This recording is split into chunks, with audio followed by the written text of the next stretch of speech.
Imagine this. You're finally free from a toxic marriage, new apartment, new start, new peace. But one day, your bank account dings twice and you realize something.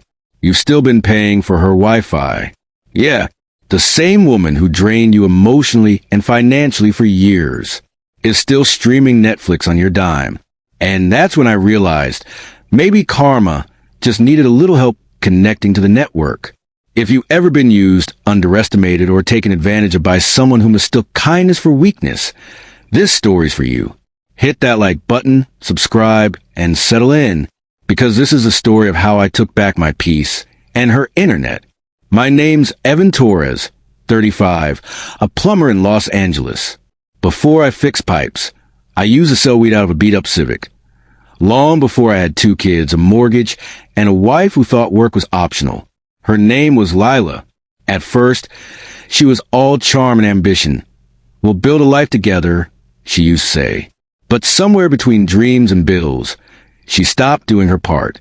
She complained about money while I was out fixing leaks, hustling side jobs, missing dinners.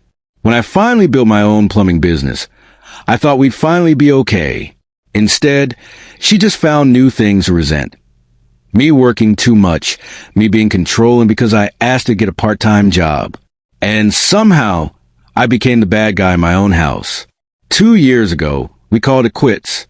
I moved out, rented a small place near Echo Park, and told her, politely, you'll need to get your own phone plan soon. She nodded, smiled, then did absolutely nothing.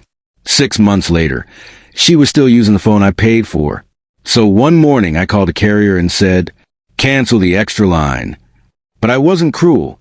I even 3-way called her so she could transfer her number to her own account. She didn't thank me. She just said, finally, like I'd been the problem. That should have been the end of it. But if you've ever had an ex who feeds off your stability, you already know it's never that simple. A year passed. The kids adjusted. I was paying child support, always on time. No drama. Then, one random Tuesday, I got 2 identical emails from Spectrum. Thank you for your payment. Twice. At first, I thought it was a glitch. Then it hit me. Lila's apartment, the one she'd moved into after me, still had internet under my name, the same account I used for my new place. I had been paying for her Wi-Fi for over a year. I drove to pick up the kids that afternoon, biting my tongue the whole ride. When I stepped inside her apartment, router lights blinking on the shelf, I just smiled and said, hey, I'll grab that router, by the way. Spectrum sent me an upgrade notice. She froze. Oh, I'll handle that later, she stammered. But I was already unplugging it. The look on her face? Like someone had just yanked the plug out of her comfort zone. I didn't yell. I didn't argue. I just said, don't worry, I'll take care of it, and walked out with the router in my hand like a trophy. Next morning, I walked into the Spectrum store. The rep, a young guy named Marco, looked up from the counter and said, canceling or returning? Canceling, I said. Actually, 2 accounts, same name. I think there's been a mix-up. He clicked away for a moment, then frowned. Looks like there's also a mobile number linked to your Spectrum account under the same address.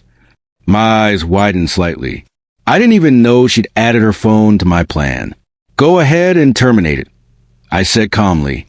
Marco chuckled. She'll need to get a new number. I smiled for the first time in months. Perfect. He processed a cancellation.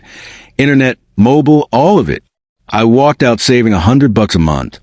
And something worth far more. My boundaries. That night, my phone buzzed. A single text came through from an unknown number. Really? You didn't have to cut off the Wi-Fi. I didn't reply. I just opened my Spotify app, hit play, and turned up the volume. Sweet, static silence. For once, the only thing she could stream was regret. You know, for years, I thought being kind meant staying connected, even to people who drain me. But kindness without boundaries?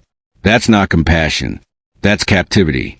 Sometimes hitting disconnect isn't cruel. It's closure. And as for Lila, she finally got her own internet and a brand new number. Guess karma has its own service provider after all. If this story made you smile, or if you've ever wanted to press cancel on someone who took you for granted, hit that like button. And tell me in the comments, what's the most satisfying revenge you've ever seen? Subscribe for more real-life stories where karma doesn't call ahead. It just cuts a connection.